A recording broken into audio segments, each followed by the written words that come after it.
Hello, my monstrosities. Hello once again. Today I bring to you a bit of a review of the Path of the Lich that comes to us from the Unearthed Arcana Villainous Options.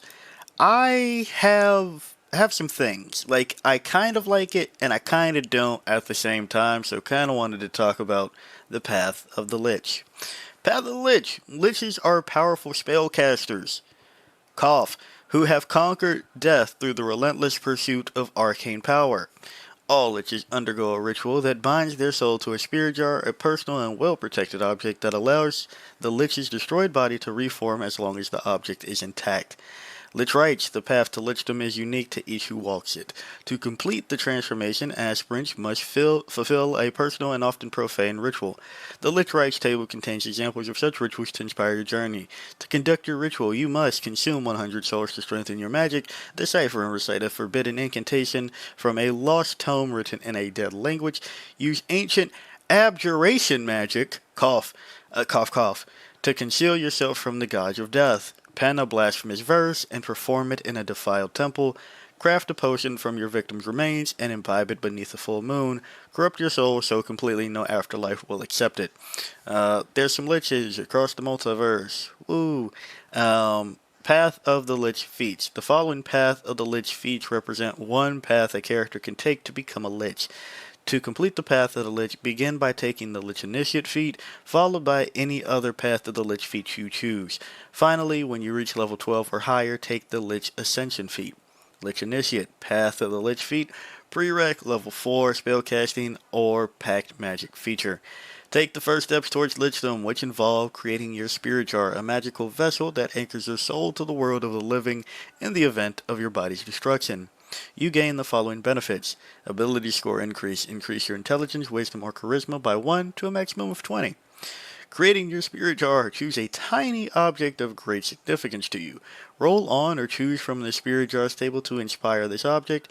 You spend a long rest anchoring your soul to this object, allowing you to consume the souls of the living to bolster your own power.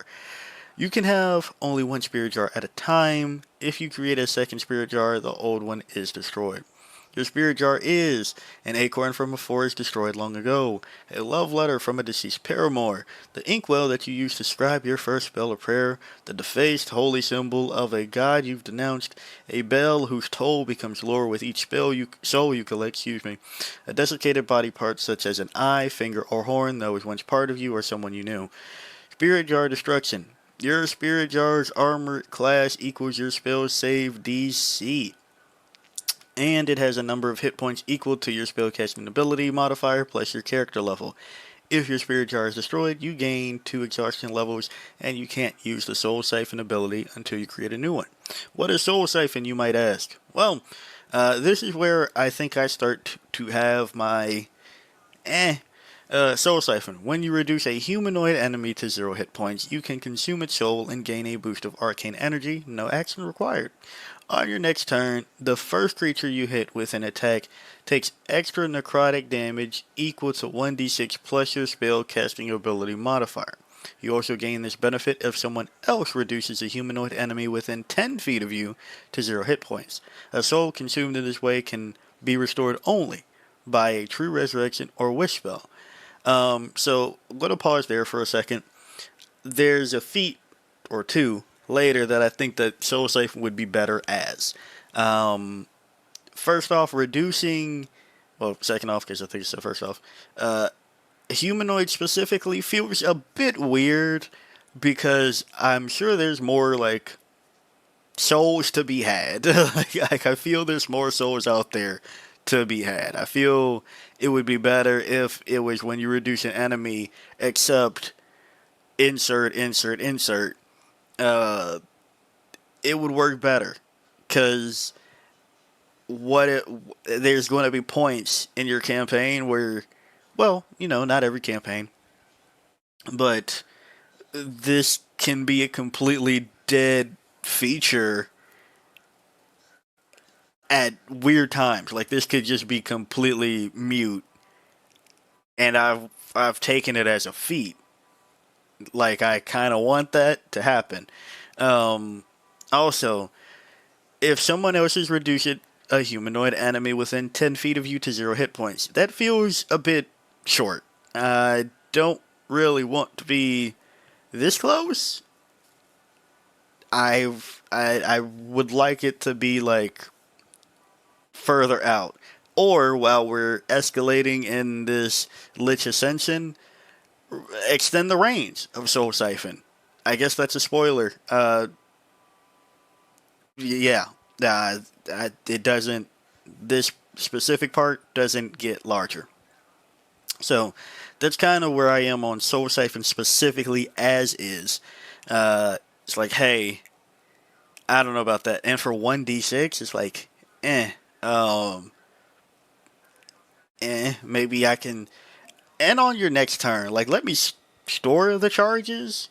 Like, if that's what we're going with here, let me save up Soul Siphon for a while and then finally actually nuke something as a spellcaster that has been chasing arcane power.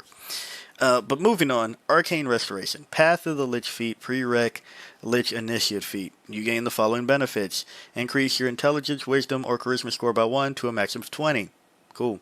Essence Rejuvenation. I like this one. When you use Soul Siphon to consume a soul, you can choose one or more expended spell slots to recover. The spell slots can have a combined level equal to no more than 4. Once you use this feature, you can't use it again until you finish a short or long rest. I've seen other people point out, this gives Warlock some issues, given when you take it. Probably. So there's that. I feel like this just needs, like, it's good, right? I do want ways to recover expended spell slots. That is good. I there's some tuning that needs to be there. I think maybe no more than 5. I don't know. Well, that needs a little bit more workshopping.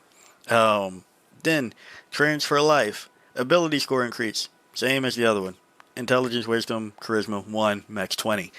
Soul Transference. When you use Soul Siphon to consume a soul, you can choose a creature within 60 feet of yourself to gain temporary hit points equal to your proficiency bonus plus your spell casting ability modifier, minimum of 1 temporary hit point.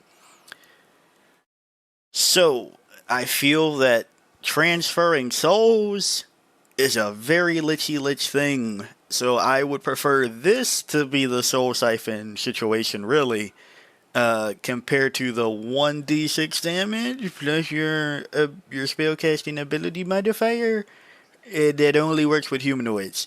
I just, well, again, we're going to come back, but it's like I want to be taking that life over there and putting it preferably on myself, or hey, you've given me the option to put it on somebody else, so that's cool.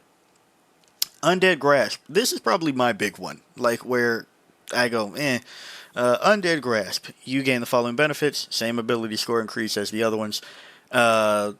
Paralyzing Touch. You know the Chill Touch cantrip. If you already know it, you learn another cantrip of your choice. Just pick one. Fine, fuck it. I like that. Intelligence, Wisdom, or Charisma is your spellcasting ability for this spell. Choose when you select this feat. When you deal damage with Chill Touch, you can expend a level 1 plus spell slot to attempt to paralyze the target. The target takes an extra 1d10 necrotic damage per level of the spell slot expended and must succeed on a Constitution saving throw against your spell save DC or have the paralyzed condition until the start of your next turn. That's fine-ish. I don't want to be in touch range, usually as a spellcaster. And, you know, I sat on this for a bit. Sorry this one is later than the other ones. I had other videos to, like, put out first. Or than the other one, because I only talked about the druid. But it's weird to me that for this so far to, like, have a, like, reason to use it, you would want to be kind of gish, because it's touch. and I'm a spellcaster, I usually don't want to be in that range. And watching everybody else's reaction be like, oh, this would be cool on an Eldritch Knight fighter. I'm happy for you. Don't think that you should like have that taken away from you, really. But why? It says something when this seems best on a fighter. Or, I mean, yeah, you could do whatever other gifts, right? Like, but I'm trying to be a lich. I want to be a lich, so like, hey, this should probably do something more for the lichy lich part. Like maybe give chill touch an extended range that's casted via mage hand or whatever. Like I don't know. Like give it something so that I don't have to be on the front line of it to get good value out of it. I don't want to be there. I understand that, hey, I'm becoming a lich. There should be the ability that I'm just like, oh, cool. Later, I can touch people, and if they blow me up off after that, I'll be back. Mwahaha. But it feels weird to me. I want it to be less martial, and overall, we're going to come to that too. Because there's a martial that, hey, Lich Ascension, Path of the Lich Feat, prereq level 12 plus at least 2 Path of the Lich Feats. Your Path to Lichdom is complete. You gain the following benefits. Ability score increase, same as the rest. You become undead. Unholy Anatomy. You resist necrotic and poison damage. You don't gain exhaustion levels from dehydration, malnutrition, or suffocation. Frightening Gaze. You learn Fear if you don't already know it, and you always have it prepared. Intelligence, Wisdom, or Charisma is your spellcasting ability for this spell. You choose when you select. You can cast a spell without expending a spell slot a number of times equal to your spellcasting ability modifier, minimum of once, and you regain all expended uses when you finish a long rest. Rejuvenation. If you die, you reform in 1d10 days if you have a spirit jar and aren't revived before then. You gain a new body, appearing with all your hit points in the nearest unoccupied space within 5 feet of your spirit jar. I feel that Fear should have come earlier, much like on the Death Knight who gets it at level 8. Like, that should be sooner. If we're going to do that, I do, rejuvenation is cool, whatever. But now let's talk about like the overall thing with my things of it. I'm a spellcaster. Where the fuck are my spells? I want my spells. Where's some more spells to have? Like if you look up at the Death Knight, you're just getting spells out the ass. You're getting command. Like I'm a lich. Can I get command here? You're getting command. You're getting bane. Wrathful Smite up here, right? Your Wrathful Smite, like that makes sense. Cool. Obviously, play a paladin. Cool. Command, Bane, Fear at level 8, Find Steed at level 8. You're getting shit, and then like a giant Hellfire Orb. Cool. Then down here as the spellcaster, I'm not getting spells to cast out of this, except for a cantrip, which feels weird that out of the cantrips you've given me, I understand, like, yes, it's on the other liches. But, like, they're already a lich. like, I'm not a lich yet, so I don't get to do this often, because I'm not, that tanky. And which brings me to the whole use ancient abjuration magic. Where the fuck is my abjuration to be magicked? That's kind of where I am with Path of the Lich. And there's a couple other spells, well, I guess mainly one that's not abjuration, that I really want to talk about when becoming a lich that feels oddly missed out of this. Because there's 2 classes that I feel are very, hey, you're a lich. Necromancy and abjuration. And there's a reason that I am on 3rd level. Let's look at the other liches. Let's look at the 2014 version. Alright. I want to feel like I have a legendary resistance becoming a lich. Like that's the thing, right? Cantrips, Mage Hand, Prestidigitation, Ray of Frost. I'm not reading through all of them, but like Detect Magic, Cough Cough, level third level, Animate Dead, Counterspell, Dispel Magic, Fireball. That's kind of where I want to go, right?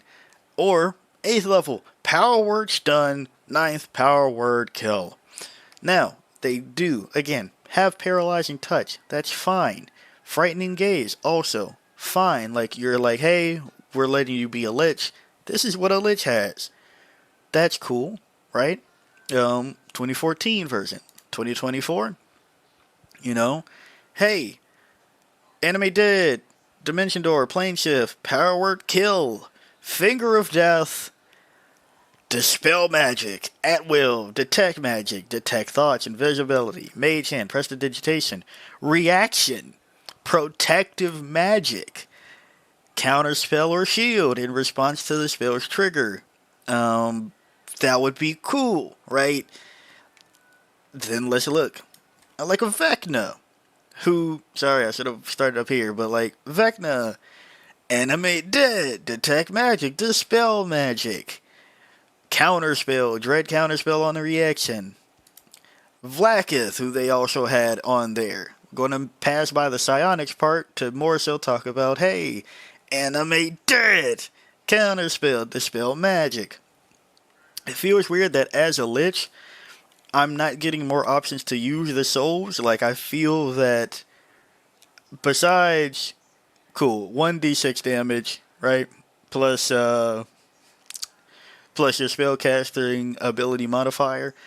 Fine, but it feels weird that I'm not animating dead, summoning undead as a lich, because I have learned necromantic arts and abjuration, that I'm not just getting a way to cast like life-saving shit at will in the lich class. That feels weird to me. Now, you'd argue, monster, you're a spellcaster. You should know to take counterspell, dispel magic.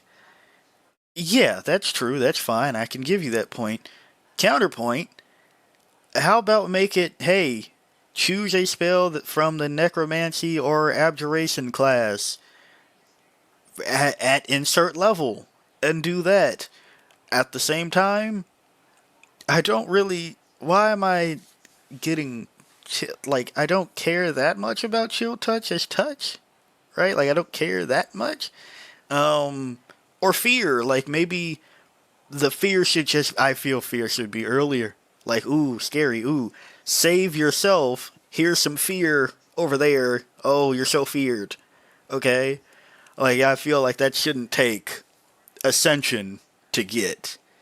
That's kind of where I am with it. I know I kind of harp on Undead Grasp a bit here, and I think that's fine for some, right? Like, obviously, I don't want to be like, oh, if you even think about being some martially, you shouldn't be able to take it.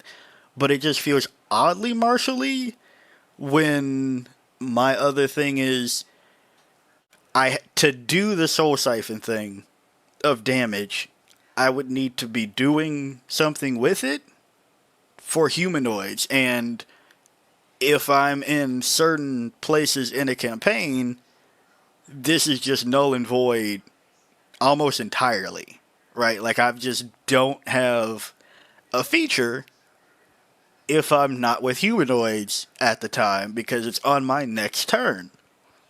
And I might not get temporary hit points or spell slots recovered because I'm not around humanoids, and that feels like, why is my lich so dependent on humanoids when I'm a fucking lich? I should be casting shit left and right, no matter who it is, and then have some control over the undead. Like, I should be able to take these souls and, well, let's say, like, skip out of a part of Animate Dead.